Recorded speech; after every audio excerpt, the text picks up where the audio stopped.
आज हम बनाने जा रहे हैं पालक पनीर, क्योंकि सभी भक्तों की डिमांड थी कि पालक पनीर की रेसिपी शेयर कीजिए माता जी। क्योंकि अभी जो है पालक का सीजन चल रहा है, तो हम भी बनाना चाहेंगे कि भगवान के लिए कैसे बिना जो है प्याज लहसुन के पालक पनीर बन सकता है। तो सबसे पहले मैंने जो है पनीर बना लिया था यहाँ पे घर पे ही, और बहुत अच्छा पनीर जो है गाय के दूध से निकल आया है। और ये मैंने ठंडा होने के लिए रख दिया था पनीर को। 2-1 घंटे में पनीर अच्छी तरह से सेट हो जाता है। और 2-3 घंटे बाद फिर जो है मैंने ये स्टार्ट किया है जो है पालक पनीर बनाना। तो पालक उबलने के लिए रख दिए गैस पे। यहाँ पर ठाकुर जी के लिए दूध ठंडा करने के लिए रख दिया है। तो दूध ठंडा होगा तब तक हम दूसरी चीज़ों की तैयारी कर लेंगे। और यहाँ पे पालक पनीर के लिए अदरक, हरी मिर्च और टमाटर कट करके जो है इसको पीस लेंगे, एकदम फाइन ग्रेवी बना लेंगे। और कई भक्त जो है पूछते हैं कि बिना प्याज लहसुन के कैसे स्वाद आ सकता है किसी भी चीज़ में। तो जो भगवान का प्रसाद जिन्होंने कभी नहीं खाया है, वो इस चीज़ को कभी नहीं समझ सकते। तो एक बार ज़रूर भगवान का प्रसाद ग्रहण करके देखिए, उससे ज़्यादा स्वादिष्ट और कुछ भी नहीं हो सकता है। तो चावल भी बन रहे हैं वहाँ पर, और यहाँ पे मैं ग्रेवी पीस लूँगी।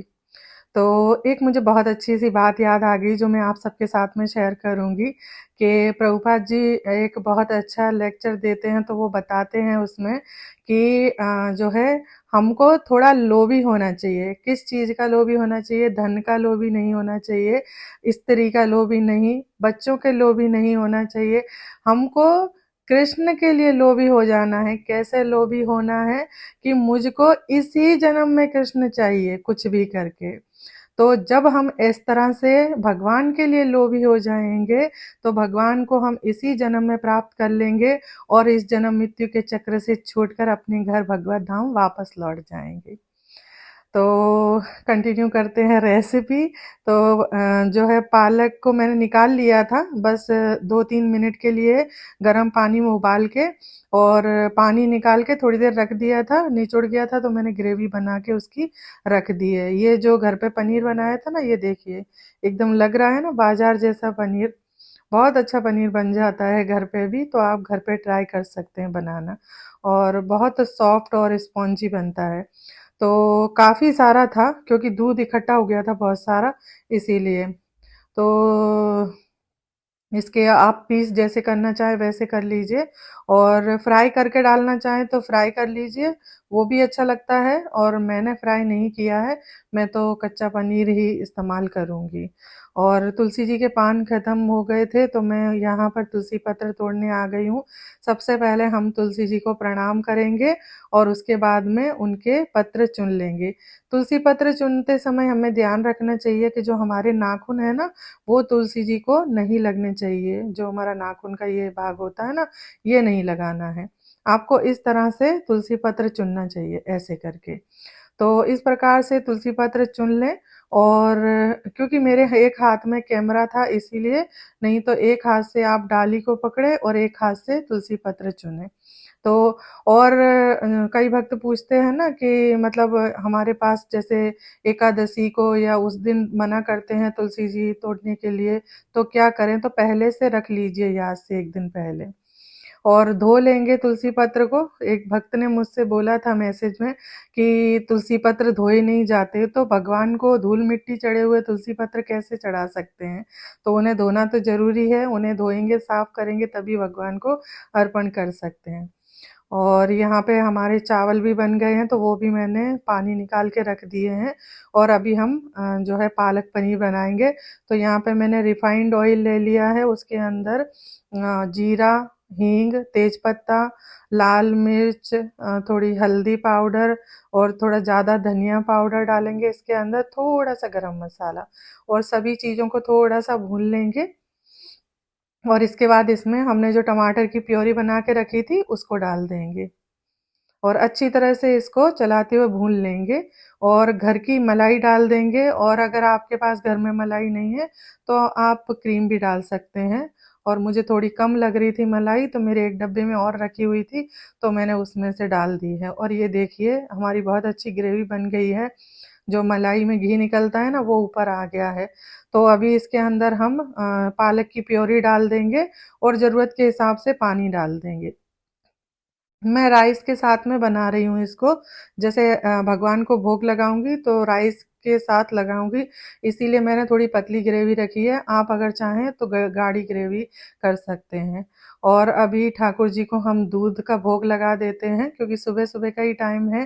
तो दूध अभी सुबह में गर्म किया था, तो सबसे पहले ठाकुर जी को भोग लगाएंगे। फिर जिसको भी दूध लेने की इच्छा होगी बच्चे वगैरह को, तो वो ले सकते हैं। तो भगवान को भोग लग जाता है, उसी के बाद सबको दूध दिया जाता है। और इस दूध को, जो दूध है उसमें मिला देते हैं हम, और फिर सब उसको पी सकते हैं।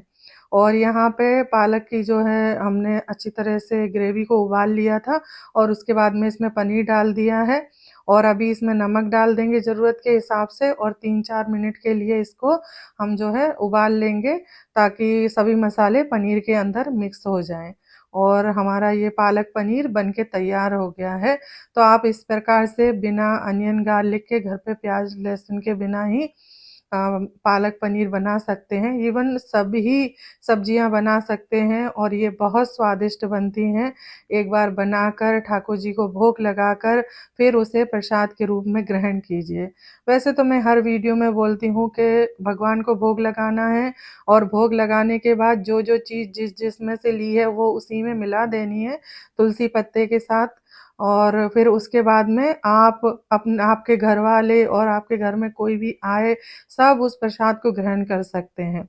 फिर भी पता नहीं, बहुत सारे भक्त वीडियो सही तरह से देखते नहीं है क्या है, और वो पूछते हैं कि क्या करना है भोग का, तुलसी जी के पान का क्या करना है। तो तुलसी जी के पान भी जो है हमें प्रसाद के रूप में ग्रहण कर लेना होता है, और इससे कोई दांत वांत कुछ खराब नहीं होते हैं। हम तो इतने सालों से ग्रहण कर रहे हैं, हमारे तो कभी दांत इससे खराब नहीं हुए।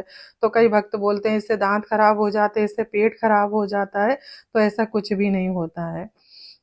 और दूध का भोग लग गया था, उसके बाद में थोड़ी देर और हो गई थी, आधा 1 घंटा, तो फिर पपीते का भोग भी लगा दिया था यहाँ पर। और अभी जो है भोग लग रहा है ठाकुर जी को अन्न का। तो यहाँ पर अभी हम पालक पनीर और चावल, जल, इन सभी को तुलसी जी के पान डाल के भगवान को भोग लगाएंगे, क्योंकि बिना तुलसी जी के पान के भगवान कभी भी भोग ग्रहण नहीं करते हैं। तो आप भी स्वयं भोग लगाइए और जो है प्रसाद को ग्रहण कीजिए। और कई भक्त पूछते हैं ना कि भगवान को भोग लगाने की क्या ज़रूरत है, ये तो भगवान का ही दिया हुआ है सब कुछ, तो भगवान का ही भगवान को क्या अर्पण करें। अगर ऐसा होता तो भगवान भगवत गीता में कभी भी नहीं बोलते कि मुझको अर्पण किए बिना जो भी भोजन ग्रहण करता है वो पाप को ग्रहण करता है, इसलिए जो भी ग्रहण करे मुझे अर्पण करके करे। तो आज और इसी वक्त से ये प्रण लीजिए कि भगवान को अर्पण किए बिना कुछ भी ग्रहण नहीं करेंगे। धन्यवाद। हरे कृष्णा, हरि बोल।